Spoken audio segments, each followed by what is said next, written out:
जय गुरुदेव, जय माँ गायत्री, सभी को मेरा प्रणाम। आज हम आपको इस बच्ची के विषय में बताएंगे। इस बच्ची का नाम हृदया पुरोहित है, जो इस समय बहुत वायरल हो रही है। आप में से बहुत से लोगों ने शायद देखा होगा वीडियो। अगर नहीं देखा है तो आप यूट्यूब पे सर्च कीजिए हृदया पुरोहित। एक 5 साल की बच्ची है ये, और इस 5 साल की बच्ची ने देश के लिए तिरंगा यात्रा में इतना कुछ बोला। इन्होंने व्योमिका जी का रूप धारण किया है, उनकी तरह ड्रेसअप पहना है और स्वयं को उनके हिसाब से बना के चल रही है। यानी कि वो स्वयं को व्योमिका सिंह बनाकर चल रही हैं, जिन्होंने ऑपरेशन सिंदूर में अपना योगदान दिया है। इनको इनके माता पिता ने इतने बढ़िया संस्कार दिए हैं कि इनको सारी चीज़ें बहुत अच्छे से पता है। इन्हें कई मंत्र याद हैं, कई पंक्तियाँ याद हैं, बहुत सारे दोहे याद हैं, उनका अर्थ पता है, रामायण की बहुत सी कथाएं इनको पता है, शिव तांडव इनको कंठस्थ है। तो इस प्रकार से इस बच्ची का लालन पालन हुआ है, जिसमें ये दर्शाता है कि एक बच्चे को किस प्रकार से हम गढ़ सकते हैं। जैसा कि पूज्य गुरुदेव ने कहा है कि हम संस्कारवान पीढ़ी को गढ़ सकते हैं। गुरुदेव ने कहा है ना, आओ गढ़े संस्कारवान पीढ़ी। तो ये वही संस्कारवान पीढ़ी है, और हमें ये सोचना होगा कि अगर आने वाले भविष्य में हम ऐसे बच्चों को गढ़ेंगे तो फिर हमारा देश विश्व गुरु बनने से कभी पीछे नहीं रह पाएगा।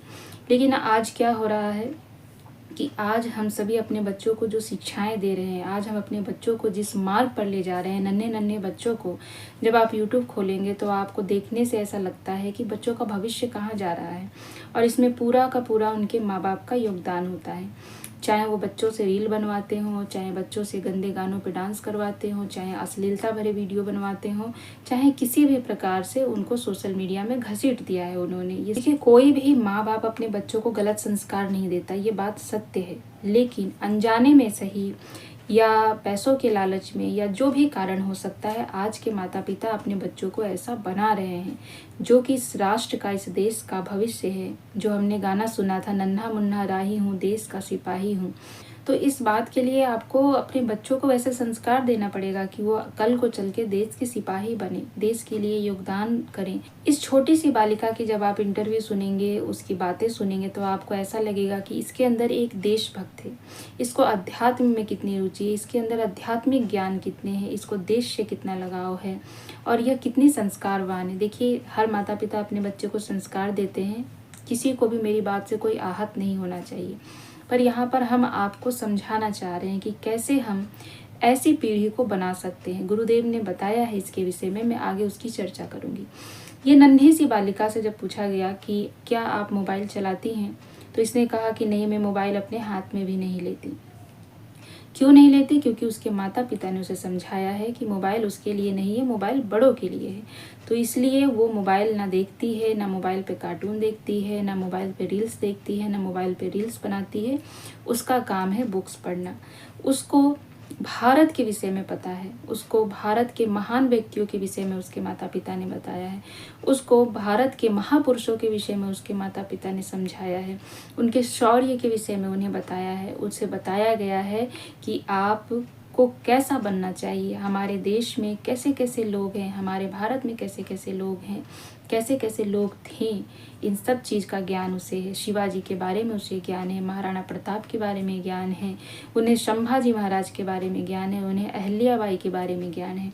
तो इन सब चीज़ों को जब बालक पढ़ता है, जानता है, सुनता है, समझता है, तो धीरे धीरे बालक के मन में वैसी ही छवि उत्पन्न होती है, वैसे ही बालक अपने आप को बनाने की सोचता है, वैसे ही वीर बनना चाहता है, वैसे ही शौर्यवान बनना चाहता है। तो ये सब चीज़ें हम अपने बच्चों को समझाते हैं, और ये बच्चे को उनके माता पिता से अच्छा कोई नहीं समझा सकता है। जब इस बच्चे के माता पिता से पूछा गया तो उन्होंने बताया कि ये सब कुछ इसने अभिमन्यु की तरह माता के गर्भ में ही सीखा है। जब ये अपने माता के गर्भ में थी तो इनके माता पिता इनको 3 बार भागवत सुना चुके हैं, और इसके बाद भी उनकी माता उनको हमेशा अच्छी अच्छी बातें सिखाती हैं, अच्छी अच्छी बातें बताती है, मंत्र याद करवाती हैं। जो कठिन मंत्र होते हैं उसको छोटा कर कर के उसे समझाती है, उसे याद कराती है, उसके विषय में बताती हैं। तो देखिए, यही होता है कि हम कैसे अपनी संस्कारवान पीढ़ी को गढ़ सकते हैं। इसका सबसे अच्छा उदाहरण पूज्य गुरुदेव ने गर्भ संस्कार बताया है।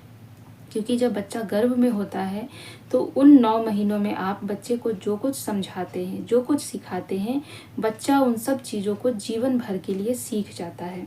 जैसे अभिमन्यु जी ने माता के गर्भ में ही सब कुछ सीख लिया था युद्ध के विषय में, ठीक उसी प्रकार से 9 महीने आप बच्चों को जो सिखाते हैं, बच्चा वही सीखता है। बच्चों के कान में जो शब्द जाएंगे, बच्चा वही सब ग्रहण करता है।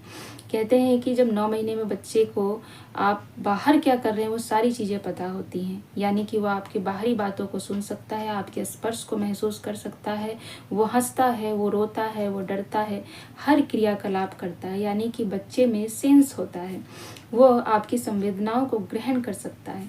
इसीलिए कहते हैं कि 9 महीने जिस प्रकार से आप बच्चे को गढ़ेंगे, आने वाले समय में वही संस्कार उस पर हावी होते हैं। जिस प्रकार से प्रहलाद की कहानी आप लीजिए, उन्होंने माता के गर्भ में ही भगवान विष्णु के विषय में, नारायण के विषय में जितनी चीज़ें सुनी, बाहर आने के बाद भी नारायण उन पर हावी थे, उन पर पिता का कोई प्रभाव नहीं पड़ता था, वो नारायण नारायण में ही अपना जीवन निकाल दिए। तो ये संस्कार हम सबको भी देना है, इसके लिए गर्भ संस्कार करना आवश्यक है। तो गर्भ संस्कार बहुत आवश्यक होते हैं, और इस बच्चे के माता ने भी वही कहा कि गर्भ संस्कार में जो बच्चे को सिखाया जाता है, ये पहले कुछ समय पहले विलुप्त हो गई, पहले ये होता था, अब फिर से प्रचलन में है। तो इन्होंने उस चीज़ को कहा कि बच्चे को गर्भ में हम जितना सिखा सकते हैं, बच्चा उस चीज़ को सीखता है। और उसके बाद बच्चा 1 से लेकर 10 साल के बीच में अगर अपने माँ बाप के साथ रहता है, आप अपने बच्चों को गढ़ते हैं, आप उसे जो कुछ सिखाते, जो कुछ समझाते, उसके कोमल मन में वही बात बैठती है। जैसे ये छोटी सी बच्ची कहती है कि बड़े होकर ये प्रधानमंत्री मोदी बनेगी, और इसका पहला काम होगा कि ये एक ऐसा मोबाइल बनाएगी जिस मोबाइल को बच्चे हाथ में लेंगे तो मोबाइल बंद हो जाएगा, यानी कि बच्चों के हाथ में मोबाइल जाते ही मोबाइल बंद हो जाएगा, जिससे कि बच्चे मोबाइल नहीं देख सकते। देखिए कितनी बड़ी इसकी मानसिकता है और कितनी बड़ी सोच है कि किस प्रकार से बच्चों को मोबाइल से दूर रखना है। इसका एक छोटा सा कारण इसने बना लिया कि ऐसी चीज़ बना दें, ऐसा सॉफ्टवेयर बना दें जिससे कि बच्चों के हाथ में आते ही मोबाइल बंद हो जाएगा, तो बच्चे अपने आप मोबाइल नहीं देखेंगे। कितनी गूढ़ बात इसके मन में है। तो ये सारी चीज़ें होती हैं जब हम अपने बच्चे को संस्कारवान बनाने के लिए त्याग करते हैं। लेकिन आजकल क्या हो रहा है कि आज हम अपने बच्चे को संस्कारवान बनाने के लिए किसी और के हाथ में सौंप देते हैं, यानी कि सभी कामकाजी हैं तो अपने काम को करने के लिए किसी और को रखते हैं बच्चे को पालने के लिए। कोई और व्यक्ति जिसकी क्या मानसिकता है, जिसके कैसे विचार हैं, वो आपके बच्चे को पाल रहा है और वो उसे खिला रहा है, उसके साथ वो रह रहा है, उसके हाथों का भोजन वो खा रहा है, उसके साथ दिन भर रह रहा है, उसकी भावनाएं उसके साथ जुड़ रही हैं, तो वो बच्चा वैसा ही बनेगा जैसा आपने उसके लिए किसी को रखा है। किसी और वीडियो में हम इस पर अच्छी लंबी चौड़ी चर्चा करेंगे कि अपने बच्चे को दूसरों के साथ रखकर पालने में और स्वयं से पालने में क्या अंतर होता है। इस पर हम एक बड़े विस्तार से चर्चा करेंगे, और गुरुदेव ने इस पे लिखा है उस पर भी चर्चा करेंगे। आज हम सिर्फ यहाँ पे गर्भ संस्कार के बारे में आपको बता रहे हैं कि गर्भ संस्कार कितना आवश्यक है। इसीलिए पूज्य गुरुदेव ने गर्भ संस्कार, पुष्पवन संस्कार, इन चीज़ों का प्रचलन फिर से शुरू करवाया, ताकि हमारे जो आने वाली पीढ़ी के बच्चे हैं वो संस्कारवान बने। और इसके लिए माता पिता को भी आगे आना पड़ेगा। केवल बच्चे संस्कारवान बने ऐसा सोचने से बच्चे नहीं बन जाएंगे, उसके लिए माता पिता को त्याग करना पड़ेगा। इन 9 महीनों में माता पिता को किस तरह का जीवन यापन करना है, किस तरह से उन्हें अपने जीवन में क्या क्या चीज़ें शामिल करनी, इन सब चीज़ों का त्याग उनको करना पड़ेगा। और इन सब चीज़ों के लिए उन्हें स्वयं से पहल करनी पड़ेगी। बहुत सी ऐसी चीज़ें हैं जो उनको छोड़ना पड़ेगा, जैसे स्वयं मोबाइल से दूर रहना, स्वयं गलत चीज़ों को नहीं देखना, गंदी चीज़ें नहीं पढ़ना, गंदी चीज़ें नहीं देखना, अच्छे विचारों को पढ़ना, अच्छे विचारों को दिमाग में लाना, मंत्र का जप करना, नाम जप करना, गायत्री मंत्र का जप करना, इस तरह की तमाम चीज़ें उन्हें अपनी आदतों में शामिल करना पड़ेगा। जब आप त्याग करेंगे तभी आपको उसका फल मिलेगा। आप यूँ सोचेंगे कि नहीं हम तो कुछ करें नहीं, हमारे बच्चे संस्कारवान बन जाए, तो ऐसा नहीं होता है। आज देख रहे हैं कि आज हमारे छोटे छोटे बच्चे किस प्रकार से बिगड़े हुए हैं और किस तरह से उनकी मानसिकता होती जा रही है। और इसके लिए बहुत आवश्यक है कि अभी से भी हम सचेत हों और अपनी आने वाली पीढ़ी को संस्कारवान बनाने के लिए हम अपना कदम आगे बढ़ाएं। और हर माता पिता को इसके लिए जागरूक करें। सभी को गर्भ संस्कार कराने के लिए प्रेरित करें। इसके लिए अपने समय में से थोड़ा सा समय निकाल कर लोगों को समझाइए, उन्हें बताइए इसका महत्व और उन्हें 1-2 एग्जाम्पल दिखाइए, जैसे कि ये बच्ची का एग्जाम्पल है। हमें स्वयं भी इस बात को समझना होगा और तब जाकर हम लोगों को समझा सकते हैं। हर घर में जाइए, हर घर में समझाइए। पूज्य गुरुदेव की जो पुस्तक है गर्भ संस्कार पे, वो आप उन्हें उपलब्ध कराइए, उनको दीजिए, उन्हें सचेत कीजिए, स्कूलों में जाकर बताइए, कॉलेजों में जाकर बताइए। इस तरह से जब हम पहल करेंगे तभी ये चीज़ें आगे बढ़ेंगी। गुरुदेव के कार्य को ऐसे ही आगे बढ़ाया जा सकता है। प्रत्येक लोगों को इस विषय में समझाना पड़ेगा, चाहे वो गाँव के हो, शहर को हो, हर किसी को इन्हें उदाहरण के द्वारा समझाना पड़ेगा। उन्हें बताना पड़ेगा कि इससे उनके लिए क्या नुकसान हो रहे हैं और इससे उनका क्या लाभ है। इन सब चीज़ों को जब बताएंगे और जब उन्हें बताएंगे कि आपकी संतान कैसी हो सकती है, तब जाकर वो समझेंगे।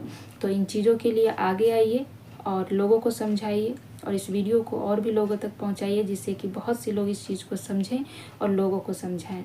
और इस बच्चे की वीडियो अवश्य देखिएगा आप लोग, जिससे आपको ज्ञात होगा कि गर्भ संस्कार में जो इसे संस्कार मिले हैं उसका इस जीवन पर कितना उसका योगदान है और कितना लाभान्वित वो है और उसके माता पिता हैं, और आगे चल के देश भी लाभान्वित होगा।